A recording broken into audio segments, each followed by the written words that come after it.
Comedian and trigonometry podcast host Konstantin Kisin is tonight's outsider. Now, we all know self-loathing lefties love nothing more than to deride Britain. But in his brilliant new book, there it is, An Immigrant's Love Letter to the West, Konstantin defends our open, tolerant and great country as one of the best places to live in the world. He uses his first-hand horrors that he and his family suffered at the hands of communism in the Soviet Union to offer a unique and important perspective to those who denigrate Western society, that the alternative to our liberal democracy is far worse, and we shouldn't take values like free speech for granted. And Konstantin joins me now in the studio. So, Konstantin, here is the book. It is out today. This is a love letter to the West, really, isn't it?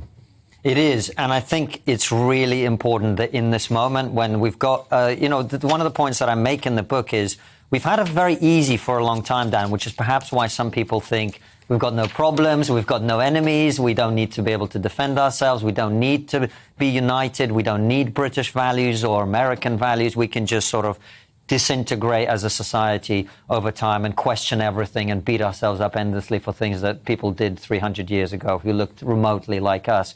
I'm afraid that's not true. We've got big problems. We've got serious, powerful opponents around the world. And if we don't come together and don't realize that all of this cultural nonsense that we spend far too much time talking about, you and I both, frankly, then we're going to be in serious problems. The problem is, right, if you don't fight back against the small examples, it gets out of control, doesn't it? You know, we're erasing our history, we're erasing biological sex. I mean, you see it all over the world, in the Western world, don't you? I agree with you. I imagine folk in Russia, and I imagine Putin in Russia is just laughing. And helping, encouraging this process. Of course they have been, and the Chinese too. We know this from their online activity. This is very helpful to them. This is my point, Dan. And you're right. Of course you're right. We have to be able to define what a woman is. We have to get past all this racial divisiveness. Of course we do. And what I tried to do in the book is speak to people who may be on the progressive left side of things in a way that I hope gives them a lived experience, they love that term, perspective of an immigrant, and what I appreciate, why people like me. If you think about it, if you are on the left, let's say, you want immigrants to be able to come here, you think it's really important. Well, why do people like me and you, Dan, we're both immigrants to this country, why do we want to come here? Right? It's because this country is free. It's because it's prosperous. It's because here you can say what you think until recently, etc., etc., etc. And if we don't appreciate that, we will throw it away. So how bad was it growing up in the Soviet Union?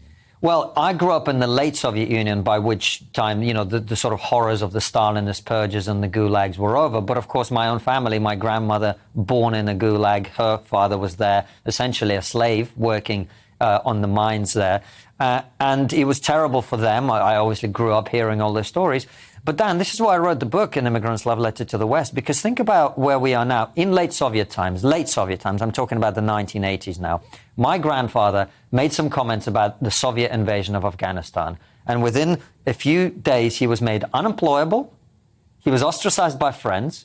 Does that sound that different to what happens to people who say the wrong thing in Western society today? That's why I wrote it, because I'm deeply concerned that we are adopting things from a foreign culture that are very, very troubling. And of course, I talk also in the book about the origins of political correctness. Do you know where it comes from? No. The Soviet Union. In the Soviet Union, people like my ancestors were told, well, comrade, this may be factually correct, but it is politically incorrect. And what it meant was you were saying something that was counter to the party line. It didn't matter if it was true or not. It just meant that you were not saying something that was acceptable in society at the time. And again, we've seen that in our society as well. We've got to reject this nonsense, Dan. How ironic is it, Konstantin, that now you're established as one of our major free speech champions? You know, trigonometry has a huge following. And, of course, this has all come at a time when your country of birth is now engaged in this war with the West. It's atrocious, and you know my feelings on the subject, Dan. I think what's happening is terrible, but that's why I'm making the points that I'm making. I'm trying to remind people we don't have time to faff about with all this nonsense. We've got serious challenges coming up. The economic future is going to be very bleak for a lot of people. As you know, with the global food crisis, there's going to be famine around the world because of the invasion of Ukraine by Russia. We've got big problems, and the only way that we can fix them is once we put this cultural nonsense aside. We say we all know what a woman is. We understand that this is one of the most open, welcoming, tolerant countries, not just in the world today, Dan, in the entire history of the human species.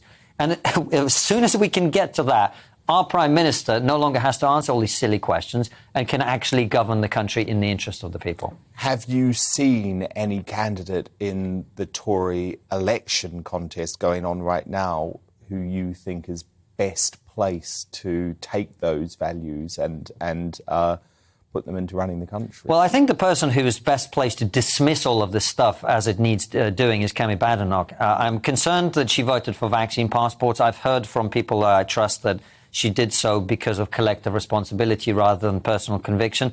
I accept that we're now sort of beyond the age in which ministers resign when things happen that they don't agree with.